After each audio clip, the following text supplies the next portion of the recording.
we can use variables to store truth values. These truth values are then our variables will have a boolean data type as defined to a and b and assigned true and false respectively to these two variables, and let's print them out. There we go. A contains true now and b contains false. As you can see, you can define and assign values to multiple variables at once as long as you use the comma as a separator for both the variable names and the values that are assigned to them. On Boolean variables, you can use and, or, and not as operators. Let's see what we get if we combine A and B using the AND operator. A and B is equal to C. This is false. Why? Because A and two operands, right? A and B only evaluate to true if both operands contain the value true. If either operand is false, then the whole expression will evaluate to false. So if it instead evaluate A and true, C will contain the value true. Or is the complementary operand operator to AND.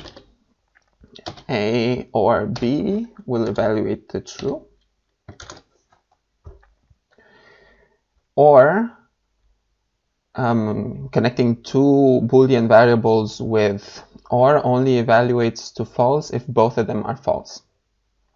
So A contains a true value, and if we combine this with false, no, B contains a false value, and we combine this with a value of false, then we will finally get false. Otherwise, we'll always get true. Finally, the not operator reverts the truth value of a variable. So not A will, because A is true, will evaluate to false. There we go. And just for consistency, let's print all variables out. Print C, print D, and print not A. This evaluates to false, and we'll get here A and true will be true, B or false will be false, and not A will be false. True, false, false. Not B, on the other hand, will be true, because B is false, not B is true. There we go.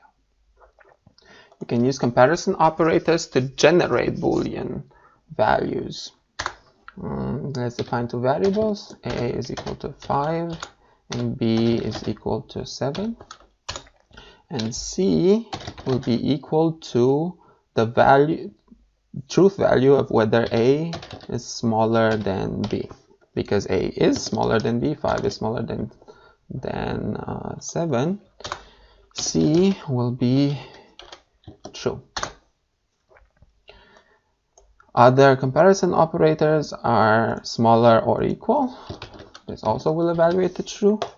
If we change the value of A to 7, this will also evaluate to true because they're equal, right? The equal operator evaluates to true only if the two numbers are actually equal. Let's say 8. So this is false. Analogously, you can check whether the first operand is bigger than the second operand or bigger or equal to the second operand. Let's say A is now 8, right? Should be bigger than 7. 8 is bigger than 7, so C evaluates to true. There we go.